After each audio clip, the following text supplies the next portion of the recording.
नमस्कार।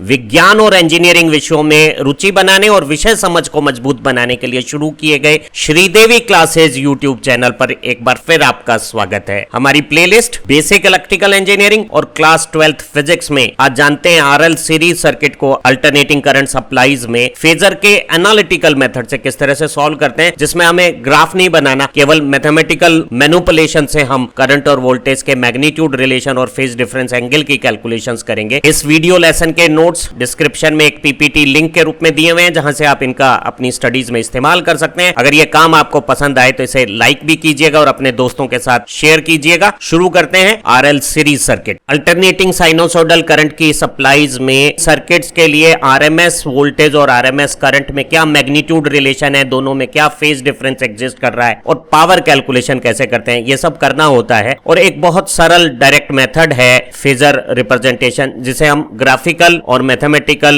एनालिटिकल तरीके से इस्तेमाल कर सकते हैं। आज मैथमेटिकल एनालिसिस से बिना फेजर ड्राइंग बनाए हुए आरएल सीरीज सर्किट को सॉल्व करते हैं और कुछ न्यूमेरिकल प्रॉब्लम्स भी करेंगे। हमने जाना है कि फेजर एक रोटेटिंग वेक्टर है जो साइनोसॉइडल सप्लाई की एंगुलर फ्रीक्वेंसी के बराबर वेलोसिटी से एंटी क्लॉकवाइज जब रोटेट करता है तो वर्टिकल एक्सिस पे प्रोजेक्शन के तौर पे अपने साइनोसॉइडल मैग्नीट्यूड को रिप्रेजेंट करता है। फेजर की स्टडीज को आसान बनाने के लिए हम टाइम को फ्रीज कर देते हैं और फ्रीजिंग कंडीशन में फेजर रुके हुए वेक्टर्स हो जाते हैं और इन वेक्टर्स को हम एक कॉम्प्लेक्स प्लेन में नंबर से डिनोट करते हैं, जहां फेजर लेंथ है वो मैग्नीट्यूड को बताती है और एक हॉरिजॉन्टल रेफरेंस है उसकी जो एंगुलर पोजीशन है वेक्टर की, वो उसके फेज एंगल को बताती है। ये एनालिसिस आयलर की आइडेंटिटी पे बेस्ड है, जो एक एक्सपोनेंशियल नोटेशन के फंक्शन को ट्रिग्नोमेट्रिक फंक्शंस के रूप में रिप्रेजेंट करता है इस कॉम्प्लेक्स प्लेन में। और आयलर की आइडेंटिटी कहती है कि e की power plus J theta is equal to cos theta plus J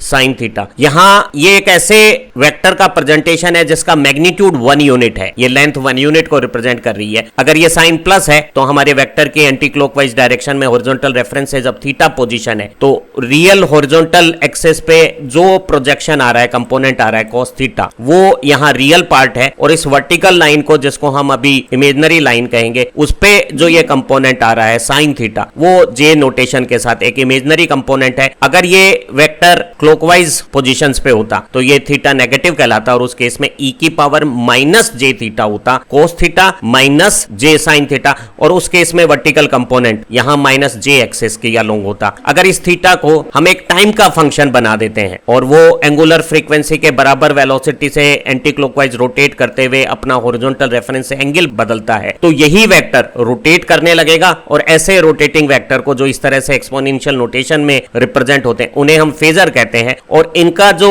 vertical axis पे प्रोजेक्शन है वो साइनोसॉइडल टाइम वेरिएशन है। अगर इस फेजर का मैग्नीट्यूड 1 की बजाय IM ले लूं और इसकी रोटेटिंग नेचर को रिप्रेजेंट करूं एक्सपोनेंशियल नोटेशन से, तो आप देखिए ये जो वर्टिकल एक्सिस पे प्रोजेक्शन है वो साइनोसॉइडल क्वांटिटी के इंस्टेंटेनियस मैग्नीट्यूड को रिप्रेजेंट कर रहा है। हम स्टडीज में टाइम को फ्रीज करके रोटेटिंग फेजर्स को वेक्टर बना लेते हैं, तो वो जो रोटेशन रिप्रेजेंट करने वाला e की power j omega t factor है उसे रिप्रेजेंटेशन में इस्तेमाल करने की जरूरत नहीं है, क्योंकि जब हम फेजर के आपस में स्टडी करते हैं तो सारे सिग्नल्स जिन्हें हम आपस में एनालाइज कर रहे हैं वो सेम फ्रीक्वेंसी के होते हैं, वो सेम एंगुलर वेलोसिटी से एक ही डायरेक्शन एंटी क्लॉकवाइज डायरेक्शन में रोटेट करते हैं। तो रोटेशन के दौरान उनकी रिलेटिव पोजीशंस स्टेशनरी या स्टैटिक फिक्स्ड रहती है। तो अगर किसी वेक्टर का या फेजर का मैग्नीट्यूड a है और वो हॉरिजॉन्टल रेफरेंस से एंगल थीटा बना रहा है, तो उसका ये जो मैग्नीट्यूड एंगल रिप्रेजेंटेशन है उसे हम पोलर रिप्रेजेंटेशन कहते हैं। और यहां भी e की पावर j को रिप्रेजेंटेशन में कन्वीनियंट में यूं लिख सकते हैं a मैग्नीट्यूड और थीटा एंगल। तो ये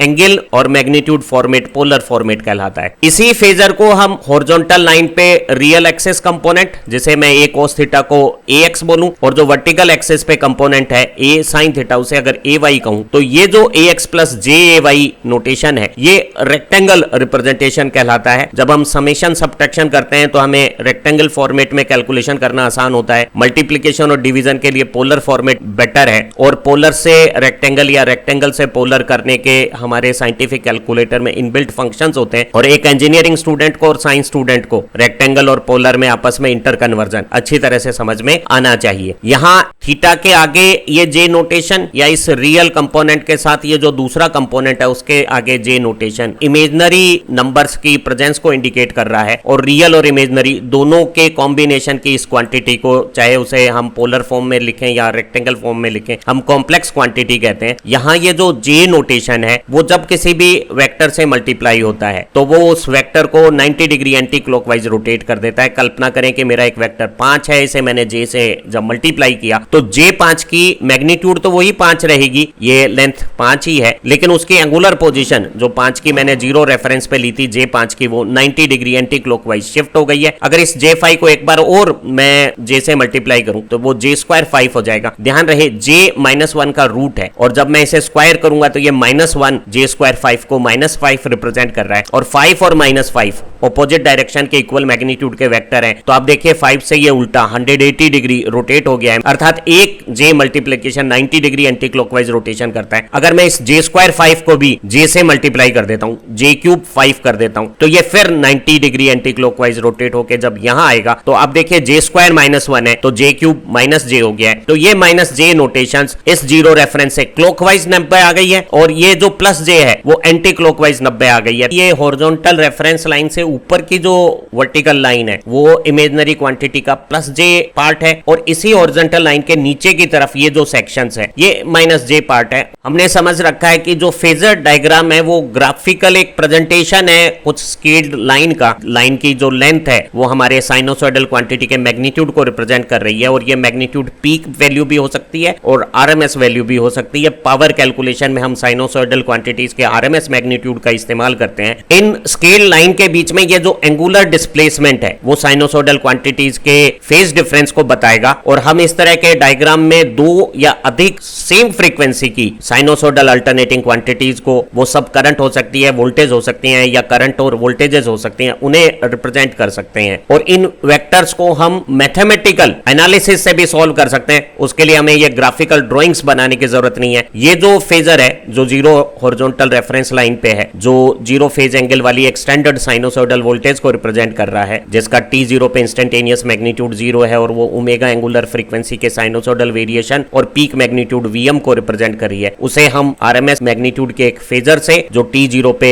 0 एंगल पे है और ये एंगुलर फ्रीक्वेंसी के बराबर उसकी रोटेटिंग नेचर है। अब यहाँ सब वेक्टर की रोटेटिंग नेचर सेम है तो इसे बार बार रिपीट करने की जरूरत नहीं है। हम कह सकते हैं कि ये मैग्नीट्यूड है आरएमएस और ये t0 एंगुलर फेज पोजीशन है जिस समय हमने टाइम को फ्रोजन किया हुआ है। अगर इसी सर्किट में करंट को हम एक जनरलाइज्ड इक्वेशन से रिप्रेजेंट करें जिसका पीक मैग्नीट्यूड Im है, एंगुलर फ्रीक्वेंसी ओमेगा है और t0 फेज पोजीशन फाई है, ये फाई पॉजिटिव है तो हम ग्राफिकल पिक्चर में करंट को horizontal reference anti clockwise show करेंगे, और अगर ये फाई का साइन नेगेटिव होता तो हम इसी को क्लॉकवाइज शो करते। अब आप देखिए हमने मैक्सिमम के बजाय आरएमएस मैग्नीट्यूड को इंपॉर्टेंस दी है। रोटेटिंग नेचर e की पावर j ओमेगा t से रिप्रेजेंट हो रहा है जो बता रहा है कि टाइम t के साथ ये एंगल जब बदलेगा तो हमारा वेक्टर रोटेट होने लगेगा यानी फेजर बन जाएगा। अगर वोल्टेज 0 एंगल पे है तो करंट की प्लस फाई एंगुलर पोजीशन बता रहा है। कन्वीनियंट के लिए इसे हम मैग्नीट्यूड और एंगल फॉर्मेट में लिख सकते हैं। अल्टरनेटिंग करंट और अल्टरनेटिंग वोल्टेज के बीच में मैग्नीट्यूड और फेज डिफरेंस रिलेशनशिप को कैलकुलेट करने के लिए हम वोल्टेज को एक स्टैंडर्ड 0 फेज एंगल वाली वेव लेते हुए इस तरह से आरएमएस मैग्नीट्यूड रोटेटिंग नेचर और t0 एंगल से रिप्रेजेंट कर सकते हैं, आरएमएस मैग्नीट्यूड एंगल फॉर्म से रिप्रेजेंट कर सकते हैं। अगर हम चाहते हैं तो वोल्टेज फेजर के बजाय करंट फेजर को रेफरेंस फेजर बनाकर इसी तरह की कैलकुलेशंस को कर सकते थे। करंट फेजर की हम कोई फेज एंगल मान लेते हैं वोल्टेज के रेफरेंस में और उसके magnitude RMS magnitude rotating nature और t0 पे अगर वोल्टेज का रेफरेंस एंगल 0 है, करंट का एंगल फाई है, फाई पॉजिटिव या नेगेटिव कुछ भी हो सकता है, तो ये फेजर रिप्रेजेंटेशन हो गया है मैथमेटिकल नोटेशन में करंट फेजर का। हमने इसे सिंपल मैग्नीट्यूड एंगल फॉर्मेट में लिख लिया है। जब हम इस तरह से पोलर फॉर्म में मैग्नीट्यूड एंगल रिप्रेजेंटेशन करते हैं तो ये वोल्टेज का आरएमएस मैग्नीट्यूड है और ये करंट का आरएमएस मैग्नीट्यूड है। स्टीमेंस के फेजर एनालिसिस से आरएल सीरीज सर्किट को हम एनालाइज कर रहे हैं। आर एक आइडियल नॉन इंडक्टिव रेजिस्टेंस है, ओम में इसकी वैल्यू आर ओम है, और एल हेनरी में एक आइडियल इंडक्टर है। और ये जब एक साइनोसॉइडल वोल्टेज सोर्स से इंटरकनेक्ट किए गए हैं तो आप देखिए आर और एल का करंट फ्लो का एक ही पाथ है, तो सोर्स की टोटल सप्लाई करंट, आर की करंट और एल की करंट कॉमन है और इस कॉमन करंट को हमने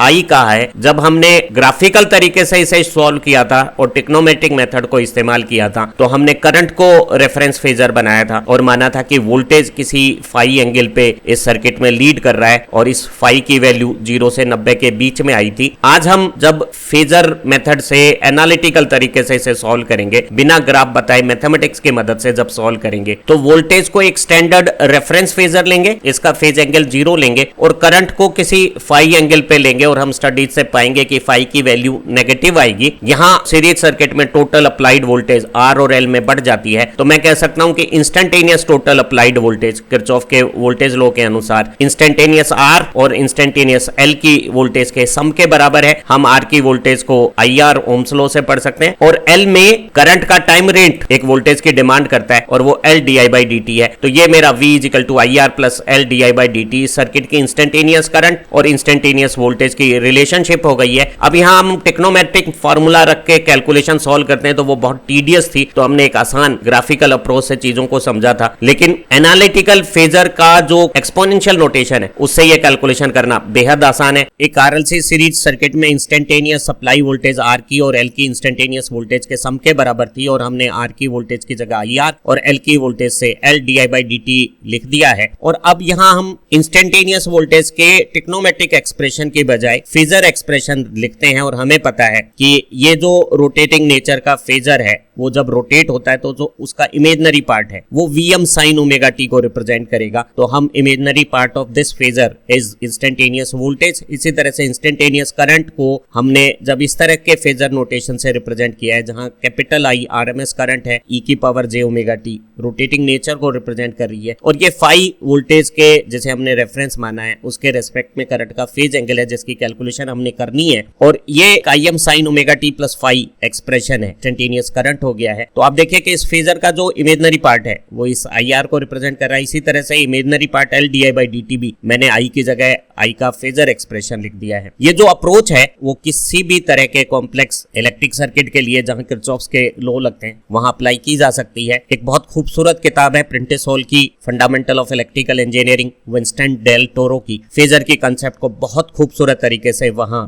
एक्सप्लेन किया हुआ है। अब यहाँ इमेजनरी क्वांटिटीज एक दूसरे के साथ इंटर रिलेटेड है, इन दोनों का सम इसके बराबर है, तो मुझे पता है पूरी क्वांटिटी का सम भी आपस में यही रिलेशन रखेगा। तो ये जो दोनों क्वांटिटीज है इनका सम इस क्वांटिटी के बराबर होगा और हम ये बार बार इमेजनरी है इस कहने की बर्डन से भी बच जाएंगे। तो ये जो तरीका है सिंपल सा कि यहाँ हमने करंट के इंस्टेंटेनियस मैग्नीट्यूड की जगह करंट का फेजर और वोल्टेज के इंस्टेंटेनियस मैग्नीट्यूड की जगह वोल्टेज का फेजर लिख दिया है। अब यहाँ जब मैं डिफरेंशिएट करूंगा तो √2i e की पावर j फाई कांस्टेंट है और e की पावर j ओमेगा टी हमारी मैथ्स की दुनिया का एकमात्र ऐसा फंक्शन है जिसका डिफरेंशिएशन भी e की पावर j ओमेगा टी होगा। मैंने v is equal to I R plus L D I by D T में वोल्टेज और करंट के फेजर एक्सप्रेशन जब रख दिए हैं और जब डिफरेंशिएशन करता हूं तो √2i और e की पावर j फाई कांस्टेंट है। ध्यान रहे जो करंट और वोल्टेज के बीच में फेज डिफरेंस होगा वो समय के साथ बदलता नहीं है और e की पावर j ओमेगा टी का जब मैं डिफरेंशिएशन करता हूं तो वो वही e की पावर j ओमेगा टी है और ये t का मल्टीप्लायर j ओमेगा यहां मल्टीप्लिकेशन में हो जाता है। और अब आप देखिए कि ये दोनों जो करंट फेजर हैं वो कॉमन है,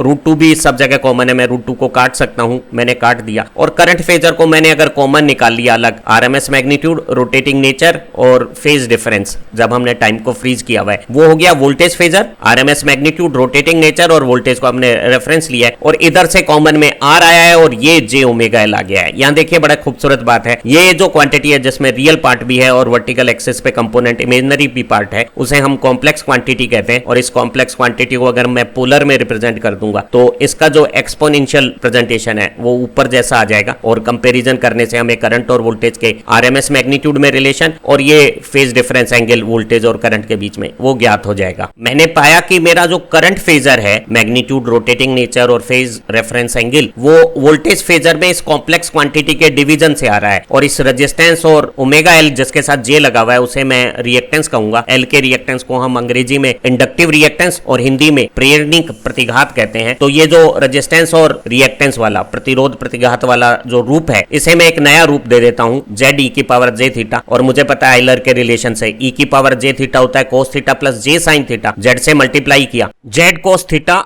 r है और Z sine theta inductive reactance XL है, जिसकी न्यूमेरिकल वैल्यू रेडियन पर सेकंड में एंगुलर फ्रीक्वेंसी और हेनरी में इंडक्टेंस के प्रोडक्ट के बराबर है। और आप जब जेड ई की पावर जे थीटा लिखते हैं तो आप देखिए ये नोटेशन और ये नोटेशन एक जैसे हैं, लेकिन एक सिग्निफिकेंट फर्क है, यहां ई की पावर जे ओमेगा टी है, यहां नहीं है। अर्थात ये जो वोल्टेज और करंट है ये रोटेटिंग वेक्टर है, अर्थात फेजर है, और साइनोसॉइडल क्वांटिटी को एक्सप्रेस कर रहे हैं। ये सिर्फ वेक्टर है, इसकी मैग्नीट्यूड और एंगुलर पोजीशन फिक्स्ड है। हमारे सर्किट एलिमेंट लीनियर होते हैं, लीनियर एलिमेंट में जिस फ्रीक्वेंसी की वोल्टेज उसी फ्रीक्वेंसी का करंट रहता है। तो ये ई की पावर जे ओमेगा टी अगर मैं अवॉइड कर दूं, और मुझे मालूम है कि रोटेटिंग वेक्टर में ये रोटेशन को रिप्रेजेंट करती है, और फिर मेरा उद्देश्य साइनोसॉइडल इंस्टेंटेनियस मैग्नीट्यूड निकालने की बजाय आरएमएस मैग्नीट्यूड क्या है, फेज डिफरेंसेस क्या है, उसमें ज्यादा है, तो मैं कंपैरिजन के लिए ये जो करंट फेजर का एक्सप्रेशन है उसको लिख सकता हूं v बाई जेड ई की पावर जे ओमेगा टी जो ऊपर है, और ये थीटा ऊपर जाके माइनस थीटा हो जाएगा, और यहां एक्सपोनेंशियल पावर जब ऐड होगी ई की पावर माइनस जे थीटा हो जाएगा। अब आप कंपैरिजन करें तो आरएमएस करंट आरएमएस वोल्टेज में जेड का भाग देने से आया है, और ध्यान रहे जेड हमने कभी जाना है, आर और एक्सएल का ये इस तरह का पाइथागोरस कॉम्बिनेशन है, मैग्नीट्यूड है पोलर मैग्नीट्यूड जिसे हमने इंपीडेंस कहा है, और ये आरएल सर्किट की वो प्रॉपर्टी है जो खुद में करंट फ्लो को अपोज कर रही है और करंट के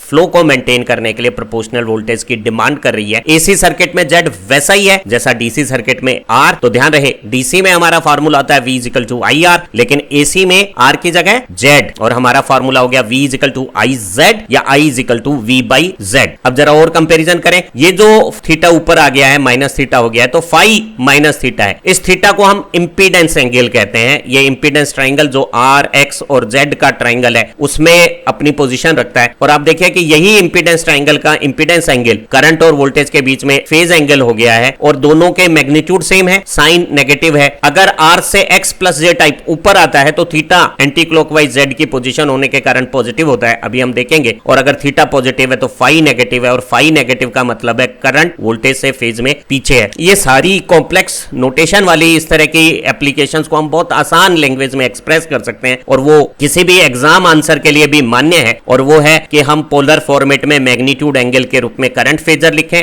और कहें कि ये वोल्टेज फेजर, ध्यान रहे वोल्टेज का आरएमएस मैग्नीट्यूड V है और वो रेफरेंस जीरो एंगल पे हमने लिया है। अक्सर हमें सप्लाईज की जो वोल्टेज मैग्नीट्यूड है वो अवेलेबल होती है न्यूमेरिकल कैलकुलेशन में, तो जो चीज मालूम है उसे रेफरेंस बनाना कन्वीनियंट होता है, तो वोल्टेज का एंगल हमने जीरो ले लिया है। और ये जो आर एक्स फॉर्म है रेक्टेंगल फॉर्म, उसको जब मैंने पोलर में बदला तो जेड मैग्नीट्यूड और थीटा एंगल, तो ये मैग्नीट्यूड एंगल फॉर्मेट में मैंने पोलर क्वांटिटी को रख दिया है। और मैंने कभी जाना है पोलर में जब हम डिवीजन करते हैं न्यूमेरिक डिवीजन हो जाता है और एंगल सब्ट्रैक्ट हो जाते हैं, तो फाई माइनस थीटा और आई V बाई जेड। जो मेरा कॉम्प्लेक्स इंपीडेंस है उसका रियल पार्ट रेजिस्टेंस है और imaginary part inductive reactance plus j type है। तो इस कॉम्प्लेक्स प्लेन में रियल कंपोनेंट को हॉरिजॉन्टल रियल एक्सिस पे मैंने रिप्रेजेंट कर दिया है, ओमिक वैल्यू के हिसाब से इस लाइन की स्केल्ड लेंथ ले ली है, और उसी स्केल लेंथ से मैंने इंडक्टिव रिएक्टेंस की लेंथ ले ली है। लेकिन ध्यान रहे इंडक्टिव रिएक्टेंस जे मल्टीप्लीकेशन होने से वो आर की बजाय उससे एंटी क्लॉकवाइज 90 डिग्री शिफ्ट होकर यहां आ गया है। और ये जो आर और एक्स हैं ये वेक्टर हैं, इनका समेशन मैं पैरेललोग्राम बना के आर के ऊपर यहां एक्सएल रखता हूं, तो ये जो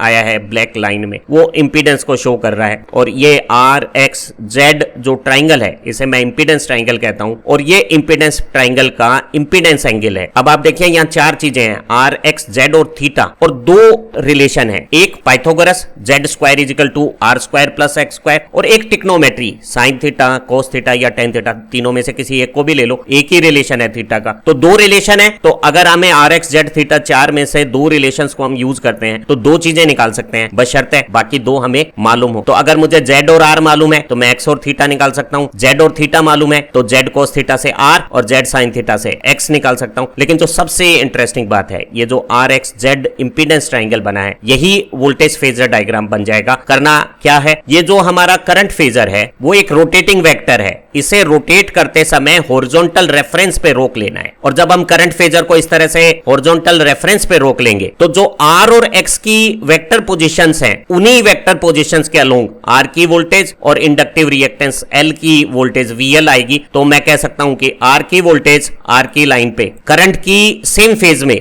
आ गई है और एल की वोल्टेज एक्सएल की लाइन पे करंट से 90 डिग्री लीड एंटी क्लॉकवाइज आ गई है। और एक बार अगर आपके पास आर की वोल्टेज और एल की वोल्टेज आ गई है, आपने समय को फ्रीज किया, उस समय करंट हॉरिजॉन्टल लाइन पे है, तो आप इनके दोनों के समेशन से टोटल वोल्टेज निकाल सकते हैं। और ये VR, VL और V का ये जो ट्राइंगल है, जो कि इंपीडेंस ट्राइंगल की एक रिप्लिका है, वो वोल्टेज फेजर डायग्राम होता है। इसी तरह के जो ट्राइंगल है वो रियल, रिएक्टिव और रेफरेंट हमारे पावर डायग्राम बन जाते हैं। कुछ न्यूमेरिकल एग्जांपल से RL सीरीज सर्किट को अच्छी तरह से समझने की कोशिश करते हैं। यहाँ एक चौक कॉइल दिखाई हुई है और इसे जब हम 200 वोल्ट की 50 हर्ट्ज की सप्लाई से जोड़ रहे हैं तो वो एक ऐसा 2 एम्पियर करंट लेती है जो वोल्टेज से 60 डिग्री लैग कर रहा है। ध्यान रहे, एक इंडक्टिव सर्किट में करंट लैग करता है और एक अच्छी आइडियल चौक कॉइल में ये एंगल 60 की बजाय 90 के ज्यादा करीब होना चाहिए। हमसे पूछा गया है कि कॉइल का रेजिस्टेंस, इंडक्टेंस और इंपीडेंस निकालिए और जो पावर कंजम्पशन है उसे भी कैलकुलेट कीजिए। इस तरह से कोई वोल्टेज या करंट स्पेसिफाइड हो तो ये 200 वोल्ट RMS वोल्टेज है और ये 2 एम्पियर RMS करंट है। तो RMS वोल्टेज और RMS करंट का रेशो सर्किट का इंपीडेंस हो गया है। हमारा फार्मूला है V = IZ, तो Z हो गया V/I। कैलकुलेशन करने पे ये आ गया है 100 ओम। तो इस चौक कॉइल का इंपीडेंस 100 ओम है। हमें कहा गया है कि वोल्टेज से करंट 60 डिग्री पीछे है, तो जो वोल्टेज है जब हम करंट को हॉरिजॉन्टल आर के अलोंग लेते हैं तो Z के अलोंग वोल्टेज आती है और जो Z और R के बीच में इंपीडेंस एंगल है वही वोल्टेज और करंट के बीच में फेज डिफरेंस एंगल होता है। जब Z एंटी क्लॉकवाइज होता है तो थीटा पॉजिटिव है और ऐसी स्थिति में V की पोजीशन Z के अलोंग आने पे करंट हॉरिजॉन्टल लाइन पे R के अलोंग होने पे करंट लैग करता है। तो दोनों का एंगल थीटा या फाई 60 ऐसा हमें दिया हुआ है। तो इस इंपीडेंस ट्राइंगल में मैं Z की वैल्यू और थीटा से R और X निकाल सकता हूं। तो Z cos थीटा, थीटा की वैल्यू 60, Z की वैल्यू 100 लिखने पे R आ गया है 50 ओम और हम XL निकाल सकते हैं। और एक आइडिया भी है कि अगर ये एंगल 45 होता है तो R और X बराबर होते हैं और अगर ये एंगल 45 से ज्यादा है जैसे कि 60 तो निश्चित रूप से X बड़ा होगा। और X की वैल्यू अगर अपन Z sin थीटा से ये परपेंडिकुलर निकालें, sin 60 की वैल्यू √3/2 रखें तो वो 86.6 ओम 50 ओम से देखिए ज्यादा है। एक और इंटरेस्टिंग बात है कि R और X में यहाँ जब एंगल 60 है तो √3 का इन्वॉल्वमेंट है और X R से √3 गुना ज्यादा है। इंडक्टिव रिएक्टेंस की वैल्यू से हम चौक कॉइल का इंडक्टेंस निकाल सकते हैं बशर्ते कि हमें एंगुलर फ्रीक्वेंसी मालूम हो। सप्लाई फ्रीक्वेंसी 50 हर्ट्ज दी हुई है, उससे हमने एंगुलर फ्रीक्वेंसी निकाल ली है 314 रेडियन पर second. Omega into L XL होता है तो हम L को XL अपॉन ओमेगा लिखें। XL 86.6 ओम है, ओमेगा 314 रेडियन पर सेकंड है। वैल्यू रखने पे हेनरी में सेल्फ इंडक्टेंस आ गया है 0.275। तो इस कॉइल का रेजिस्टेंस 50 ओम है और इंडक्टेंस 0.275 हेनरी है। और ध्यान रहे, इंडक्टिव पार्ट कोई पावर कंजम्पशन नहीं करता, वो सिर्फ बढ़ते करंट के समय एनर्जी को जितनी स्टोर करेगा उतनी ही एनर्जी घटते करंट के समय रिलीज करता है। तो पावर कंजम्पशन केवल R करता है और RMS करंट के साथ पावर कंजम्पशन का फार्मूला हो गया I²R। सर्किट में करंट I 2 एम्पियर दिया हुआ है, R हमने कैलकुलेट करके 50 ओम चौक कॉइल का निकाल लिया है, तो पावर कंजम्पशन 200 वाट आ गई है। एक और इंफॉर्मेटिव न्यूमेरिकल के साथ आज के लेसन की समाप्ति करते हैं। हमें वोल्टेज का टिक्नोमेट्रिक एक्सप्रेशन दिया हुआ है, तो ये साइन के एक्सप्रेशन के आगे 141 है, वो वोल्टेज का पीक मैग्नीट्यूड है और ये T के आगे 314 है, वो ओमेगा रेडियन पर सेकंड में है। इस वोल्टेज को हमने एक RL सीरीज सर्किट को दिया है जिसमें रेजिस्टेंस 40 ओम और सेल्फ इंडक्टेंस 0.16 हेनरी है। हमें सर्किट में करंट, रेजिस्टेंस की वोल्टेज, इंडक्टर की जो वोल्टेज है उनके मैथमेटिकल एक्सप्रेशन टिक्नोमेट्रिक निकालने और रिस्पेक्टिव RMS वैल्यूज भी निकालनी है और सर्किट में पावर कंजम्पशन भी पता करनी है। तो हमें जब हेनरी में इंडक्टेंस दिया हो, रेडियन पर सेकंड में एंगुलर फ्रीक्वेंसी दी हुई हो, तो इंडक्टिव रिएक्टेंस को, XL को, प्रेरणिक प्रतिघात को ओमेगा L कैलकुलेशन से निकाल लेना चाहिए। ओमेगा की जगह 314, L की जगह 0.16 हेनरी रखा तो XL की वैल्यू आ गई 50.24 ओम। अब हमें इंपीडेंस ट्राइंगल में R हॉरिजॉन्टल बेस पे है, XL परपेंडिकुलर पे है, रेजिस्टेंस, रिएक्टेंस के पाइथागोरस कैलकुलेशन से इंपीडेंस आ गया है। प्रतिरोध और प्रेरकत्व से हम प्रतिबाधा निकाल सकते हैं। रेजिस्टेंस 40 ओम और इंडक्टिव रिएक्टेंस हमने 50.26 जब कैलकुलेट किया, कैलकुलेशन की तो Z की वैल्यू 64.22 ओम हो गया है। हम RMS सप्लाई वोल्टेज कैलकुलेट कर सकते हैं जो पीक में √2 का डिवीजन करने पे 100 वोल्ट आ गई है। एक बार जब हमें RMS वोल्टेज मालूम है, Z मालूम है, तो हम सर्किट का RMS करंट निकाल सकते हैं। V/Z करके I आ जाएगा और ये आ गया है 1.557 एम्पियर। पीली हाईलाइट में हमारे सर्किट का इंपीडेंस ट्राइंगल बनाया हुआ है। R की वैल्यू 40 ओम हमें दी हुई थी,